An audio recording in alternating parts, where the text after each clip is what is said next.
சபரிமலையில் ஒரு நாளைக்கு அதிகபட்சம் பார்த்தீங்கன்னா 90,000 பக்தர்கள் மட்டுமே அனுமதிக்கப்பட வேண்டும்ட்டு ஒரு விதி இருக்குது. இதில் ஆன்லைன் முன்பதிவு மூலமாக 70,000 பேரும், ஸ்பாட் புக்கிங் மூலமாக 20,000 பேரும் வரணும். ஆனால் என்ன ஆயிருக்கு தெரியுமா?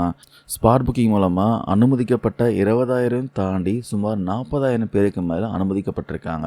இந்த அதிகப்படியான பக்தர்களை கட்டுப்படுத்த முடியாமல் போலீஸும் தேவஸ்தான போர்டு நிர்வாகமும் ரொம்ப தவிச்சு போயிருக்காங்க சொல்லலாம். 10 மணி நேரம் பார்த்தீங்கன்னா சாமி தரிசனத்துக்காக காத்திருக்க வேண்டிய நிலை தான் இருக்குது. நேற்று முன்தினம் முதல் நேற்று வரைக்கும் பக்தர்கள் சுமார் 10 மணி நேரம் காத்திருக்கும் சூழல் தான் இப்போ ஏற்பட்டிருக்கு. கூட்ட நெரிசல் தாங்க முடியாமல் ஏராளமான பக்தர்கள் பார்த்தீங்கன்னா வரிசையும் மீறி முண்டியடித்து முன்னேறி சென்றதுனால கடும் நெரிசலும் தள்ளுமுள்ளும் ஏற்பட்டு பரபரப்பான சூழல் தான் நிலவிட்டு இருக்கு. இதனிடையே தான் பார்த்தீங்கன்னா இந்த கூட்ட நெரிசலை சிக்கி ஒரு பெண் ஐயப்ப பக்தர் பார்த்தீங்கன்னா உயிரிழந்த சம்பவம் பெரும் சோகத்தை ஏற்படுத்தியிருக்கு. இந்த குளறுபடிகள் சரி செய்ய தேவஸ்தானம் ஒரு முக்கியமான டிசிஷனாக எடுத்திருக்காங்க. பம்பையில் பக்தர்கள் அதிக நேரம் காத்திருக்க வைக்காமல் மலையேற்ற நடவடிக்கை எடுக்கப்படும் சொல்லியிருக்காங்க. நிலக்கலையில் இருந்து வரும் பக்தர்களின் எண்ணிக்கையில் கட்டுப்பாடுகள் ஏற்படுத்தப்படும் சொல்லியிருக்காங்க.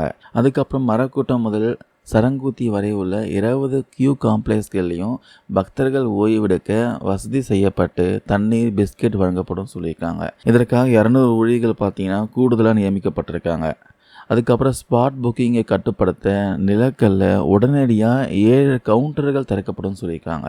ஸ்பாட் புக்கிங்கில் பார்த்தீங்கன்னா இனிமேல் 20,000க்கு மேலே டிக்கெட் கொடுக்க மாட்டாங்க. ஸோ நவம்பர் 16 மாலை 5 மணி முதல் நேற்று மதியம் 12 மணி வரைக்கும் சுமார் 2 லட்சம் பக்தர்கள் பார்த்தீங்கன்னா சாமி தரிசனம் செஞ்சுருக்கா போலீஸார் தெரிவிக்கிறாங்க.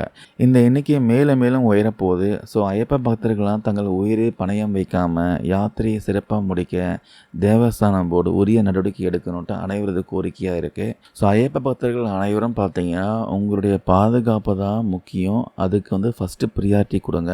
அதுக்கப்புறம் தான் பக்தி எல்லாமே செகண்டரி. ஸோ ஃபஸ்ட்டு பாதுகாப்பு, அதுக்கப்புறம் பக்தி. அதனால் ஐயப்பனை சீக்கிரமாக தரிசிக்கணும்னு நினச்சிட்டு தயவு செஞ்சு கூட்ட நெரிசலில் போய் சிக்கிட்டு அவசரப்பட வேண்டாம். ரிலாக்ஸாக சாமி தரிசனம் பண்ணுங்கள். ஐயப்பனை மனதார வேண்டிக்கோங்க. கண்டிப்பாக ஐயப்பன் துணை நிற்பார்.